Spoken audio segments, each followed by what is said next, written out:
안녕하세요. 김주갑의 경제부동산입니다. 더 좋은 방송을 하도록 구독, 좋아요, 댓글 알림 부탁드립니다. 윤 대통령 긴급 속보. 오늘 12시 전세제도 완전 폐지. 윤 대통령은 전세제도의 부작용을 없애기 위해 점진적으로 전세제도를 폐지하는 방안을 추진 중입니다.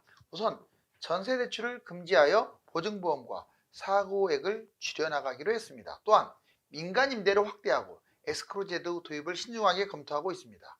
한국은행은 예상을 깨고 기준금리를 0.25% 전격 인하하였는데 미국 대선과 경기 침체, 수출과 내수 부진에 대비한 고육지책입니다.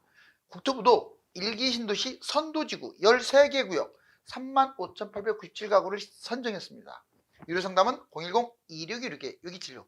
제가 직접 매수타임과 입지를 전해드립니다. 지금 바로 전화 주십시오. 오늘 핵심적인 굵직굵직한 뉴스가 많습니다. 꼭 끝까지 시청 부탁드릴게요. 윤 대통령 긴급 속보. 오늘 12시 전세제도 완전 폐지.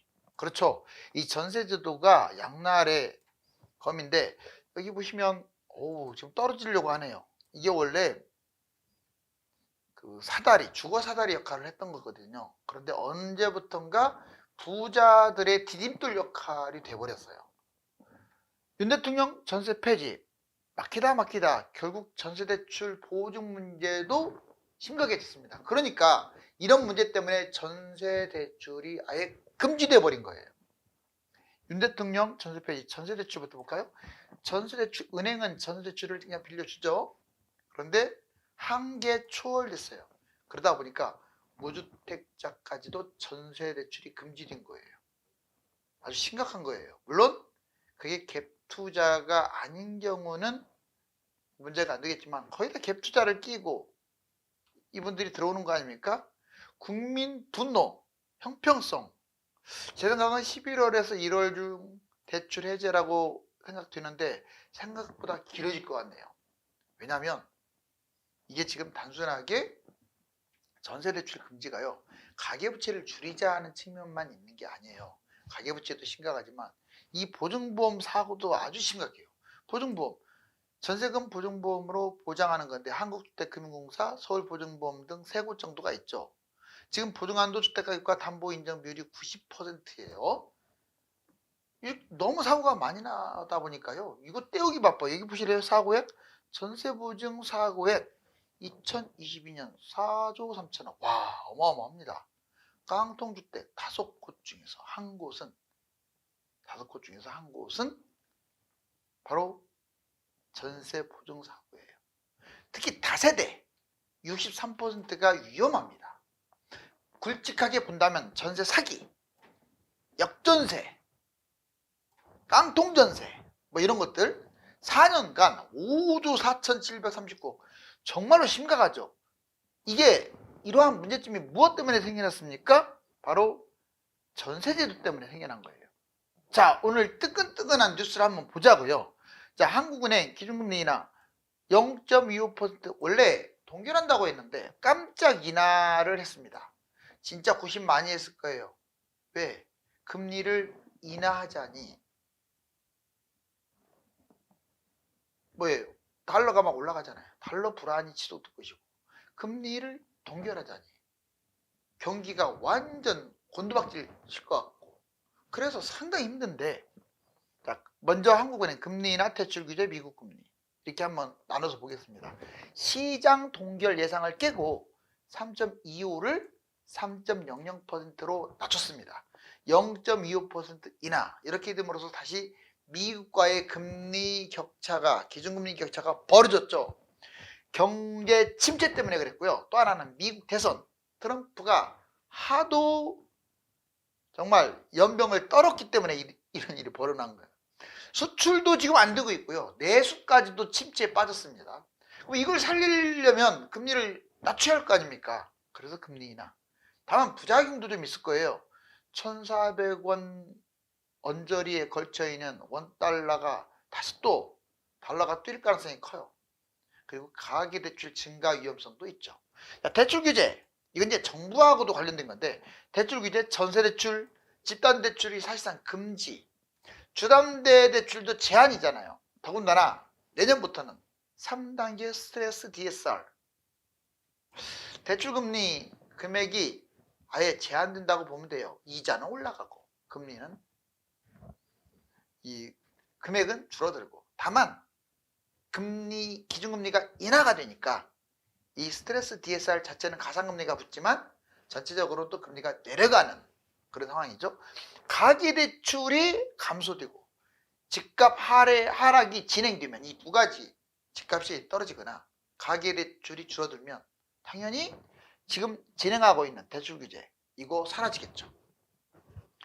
미국 금리 그럼 미국은 지금 혼돈입니다. 혼돈. 누구는 올라간다 누구는 떨어진다 누구는 역레포로 갈 것이다 뭐 여러 가지 썰이 있는데 보세요.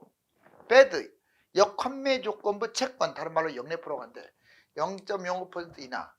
자, 세계적 금리 인하 추세이기 때문에 2024년 한 번은 0.25% 금리 인하할 가능성이 크다. 무슨 얘기냐? 지금 트럼프발 관세 때문에 지금 물가가 이번에 거꾸로 올라갔는데 미국 관세 문제로 인플레이션이 대두되면서 금리는 올해는 동결이다. 이게 팽팽하게 맞서고 있어요. 자, 이번에는 국토부도 정말 엄청난 상당히 중요한 뉴스들이에요. 이게 선도지구 선정을 발표했습니다. 우선 선도지구의 기본 개괄을 보고요. 그 다음에 구체적으로 어디가 지정되는지 알아보겠습니다. 국토부 1기 신도시 선도지구 13구역 36,000 가구가 선정이 되었네요. 먼저 분당과 일산, 평촌, 중동 3번 5대 1기 신도시죠. 자, 5대 1기 신도시 총 13구역 35,897호입니다. 분당이 제일 큽니다. 8,000 가구, 3개 구역 19,948가구. 일산 6,000 가구, 3개 구역 8,912가구. 평촌, 중동 3번. 평촌은 4,000 가구, 3개 구역 5,460가구. 중동 4,000 가구, 2개 구역 5,957가구. 3번 4,000 가구, 2개 구역 4,620가구. 자, 이렇게 이 가구 앞에 나와 있는 것들은 최소한의 가구를 한 거고요. 이거를 넘길 것이라고 이제 얘기를 했죠. 상단과 하단의 그 사이입니다. 그러면 도대체 선도지구가 됐을 때 뭐가 좋냐? 좋으니까 서로들 선점하려고 할 거 아니에요. 먼저 행정 지원이 따라갑니다. 학교 문제, 분담금, 전자 동의 방식을 먼저 체결할 거예요. 상당히 유리하죠. 그리고 금융까지도 지원합니다. 12조 펀드를 조성해서 특화 보증을 하고요. 기반 시설까지 갖출 수 있도록 협력형 정비, 협력체, 통합정비 2종, 그리고 찾아가는 설명회 이렇게 지원 방안이 이어지는데 완전 여러분들 본인 돈으로 모든 걸 다 해야 하는 다른 재건축 단지들하고 달리 엄청난 지원이 따라가네요.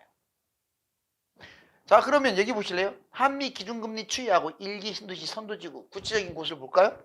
보시면 우리나라 계속 올라갔다가 지금 2번 인하했어요. 그렇죠. 0.25%씩 3.5까지 갔던 게 지금 3.0입니다. 그런데 미국은 한 번에 크게 4.75, 0.25. 그래서 현재 격차는 1.75 격차. 여기 보시면 1기 신도시 정비 아까 제가 분당 8,000 가구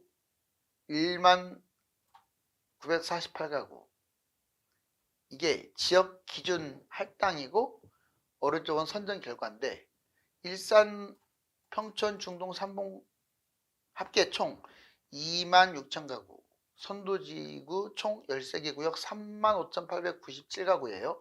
자, 그런데 구체적으로 보니까 분당은 샛별마을 3군데 샛별마을 동성, 샛별라이프, 샛별우방, 샛별삼부, 샛별현대입니다. 그리고 양진마을, 금호, 청구, 그리고 3에서 5단지 금호 한양, 그리고 6단지 금호 청구, 양지마을 6단지 한양 이렇게 정리가 되네요. 일산은요 백송마을 1, 2, 3, 5단지, 후곡마을 3, 4, 10, 15단지, 강촌마을 3, 5, 7, 8단지. 평촌은요 꿈마을, 금호, 한신라이프 현대, 샘마을, 임광, 우방, 쌍용, 대호, 한양, 꿈마을, 우성, 건영, 동화, 건영 이렇게 5단지, 3단지 이렇게 세부적으로 구분이 되어 있어요. 건영 5단지, 건영 3단지. 이번에는 중동, 삼익, 동화, 성경, 건영, 그리고 대우동부, 효성, 쌍용, 주공 1단지, 2단지, 자이백합, 삼성장미, 3분 주공 1단지. 이제 3분이죠. 자이백합, 삼성장미, 3분 주공 1단지. 한강백두, 동성백두, 극동백두. 지금 백두 지역 중심으로 3분이 이번에 선정이 되는데요. 일단 선정된 곳들은 한 발자국 앞서가니까 유리하죠. 그렇지만 이제 또 추가적으로도 아마 지정이 될 것 같고요. 이 선정됐다고 해서 무조건 얘들이 집값이 뭐 많이 더 올라가고 꼭 그런 것은 아니에요. 윤 대통령 3대 개혁 다시 원점으로 돌아와서 전세제도, 전세 폐지, 군불대는 정부. 원래 윤 대통령이 지금 세 가지 크게 신경을 쓰고 있는 게 전세제도 폐지, 전세제도 부작용이 너무 많다. 1차 보완으로 40년 모기지, 내 집 세금을 급감하는 것부터 스타트를 끊었어요. 2차 보완. 지금 전세대출 금지하고 있잖아요. 에스크로나 민간임대는 이제 점진적으로, 이게 특히 민간임대 같은 경우는 장기적으로, 그래서 전세대출을 오늘 금지한다고 해서 금 나와라 똑딱 그렇게 안 돼요. 길게 갈 거예요. 길게. 그렇게 되면 이제 임기도 끝나고 하면 이게 어떻게 된다라고 저도 보장을 못 합니다. 세금은 이미 획기적이에요. 1차적인 세금입니다. 이게 세금 폐지, 종부세, 금투세, 중과세, 세금 축소, 상속세, 증여세, 취득세, 양도세, 세금 보완, 부유세, 회생, 파산, 혈세, 낭비 이런 것들을 보완한다. 근데 이게 완전히 확정된 게 아니라 여기에서 더, 예를 들어서 상속세도 폐지 지금 만지작거리고 있고, 증여세는 폐지할 수는 없어요. 더 완화. 자, 의료개혁, 의사수 증원, 고령화비율 높아져서 증원이 필수, 전공의를 고르게, 성형외과 한쪽으로 막 이렇게 치우친 거 방지. 다들 이렇게 외과 같은 거 안 하려고 하잖아요.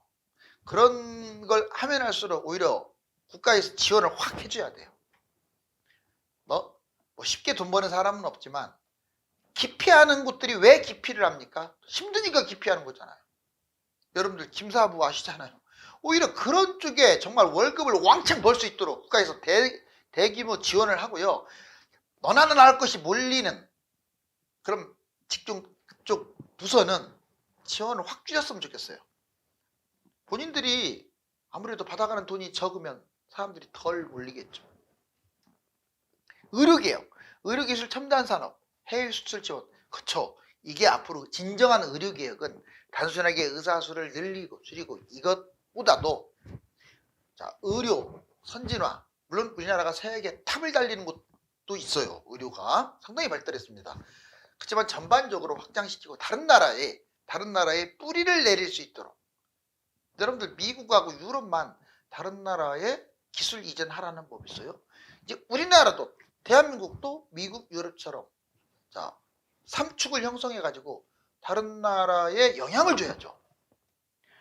국토부 전세제도 갭 투자 폐지 세 가지 그렇죠. 구체적으로 말하자면요. 자, 여러분들 전세제도 없애려면요, 이거 해야 돼요. 전세대출 금지하는 게 맞기는 해요. 언제까지 금지할지 이번에는 좀 지켜봐야지만, 전세대출 대폭 감소, 월세 증가로 가속화되겠죠. 유주택자, 무주택자까지 전세대출 금지, 월세 반전세, 반월세 살겠죠. 전세 스트레스 DSR 적용하고, 그러면 가상금리, 대출 금액이 확 줄겠죠. 장기 임대, 이건 필수입니다. 장기 임대도 안 만들어 놓고 뭔 전세대출, 누가 전세 들어가려고 하지 비싼 월세를 내려고 하겠어요. 그래서 전세 폐지 공론화가 필요하려면 장기 임대를 계속 지어대야 돼요. 전세 폐지가 어렵다면 장기 임대 제도를 계속 마련해가지고 민간이 양질의 임대주택을 계속 공급하면 집값도 안정되고 전세도 줄어들게 돼요. 에스크로우 제도도 긍정적인 부분들이 있습니다. 제3자가 부동산 거래 일체를 관리해요.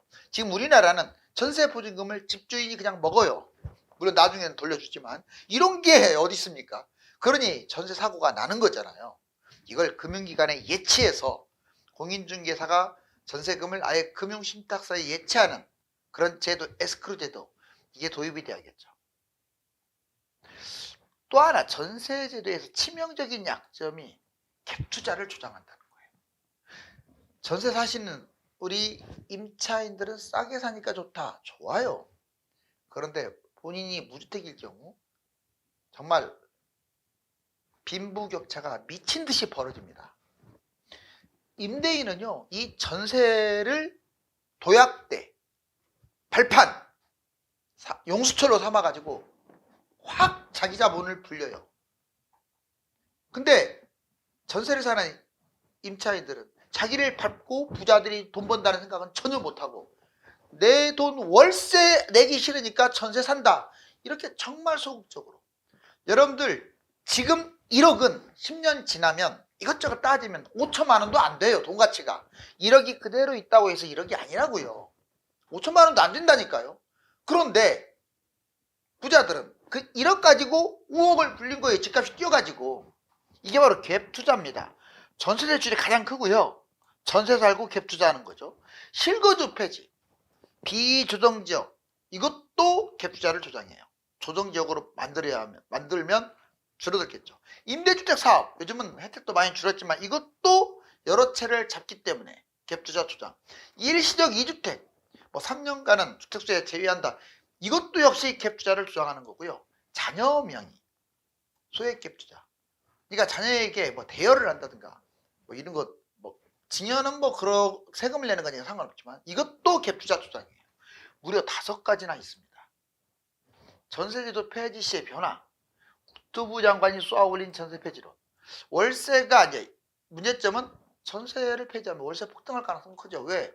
지금 뭐 에스크로를 바로 도입할 수도 없고 전세 대출도 영원히 갈 수도 없고 그렇다고 해서 민간 임대는 이제 민간 전세, 싼 전세가 많습니까 지금?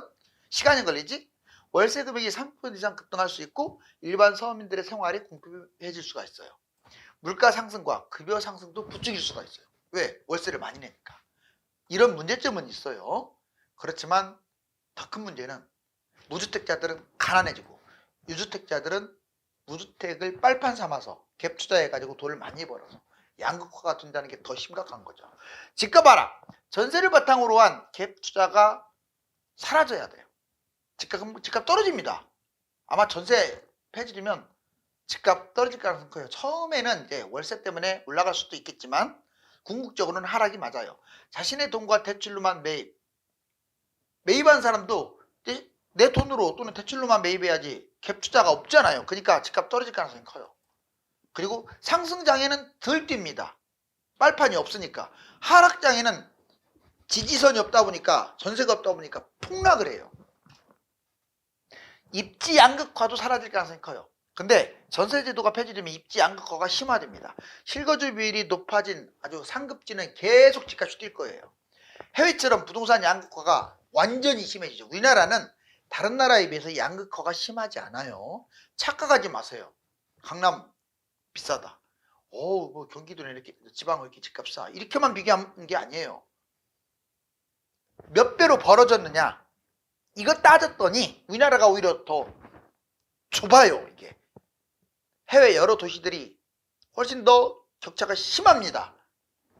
더 벌어진다 이 말이죠. 역전세, 깡통전세, 정세 사기가 사라지겠죠. 자, 윤 대통령 3대 기업. 아까도 이제 제가 말씀드렸지만 아무튼 이게 원래 갭 투자 금지가 3군데 있어요. 토지거래 허가제라고 들어봤죠. 여기 갭 투자 못 들어가잖아요. 특별한 사항 아니면 아비어목성, 뭐 용산, 잠삼대청 이렇게 해가지고 용산하고 그다음 압구정 쪽하고 잠실 쪽 이거 지금 주로 정비구역 중심으로 토지거래 허가제 여기는 직접 들어가야 하잖아요. 그럼 갭 투자 금지다 이 말이죠. 분상제 의무거주. 자, 올림픽 파크 포리온처럼 분양가 상한제를 적용하면 의무적으로 언젠가는 들어가야죠. 자, 무자본 갭 투자. 예전에는 이게 허용되는데 이제 법으로 아예 돈도 하나 없이 거의 그냥 천만 원도 안 되는데 몇 원 가지고 즉 매매가보다 싼 전세가가 더 비싸. 내 돈은 안 들어가도 돼. 이런 갭 투자 많았어요 옛날에. 이건 불법입니다 이제. 전세제도 심각한 부작용. 깡통전세, 역전세, 전세 사기 이거 하루 이틀 문제 아니잖아요. 자, 집값이 만약 많은 사람들이 내년에는 집값이 떨어진다고 하죠. 올 겨울부터. 글쎄요, 좀 지켜봐야겠어요. 근데 저는 양극화로 간다고 생각하지 결코 떨어진다라고 생각하지 않아요. 그 근거는 두 가지입니다. 여러 번 얘기했지만 지금 미국의 모든 집값도 그렇고 주가도 그렇고 모든 것들이 신고가 찍고 가는데 우리나라만 떨어진다. 자, 미국과 OECD가 뛰고 있는데 우리나라만 떨어진다. 가능성 적어요. 지난 20년 그래프를 보면.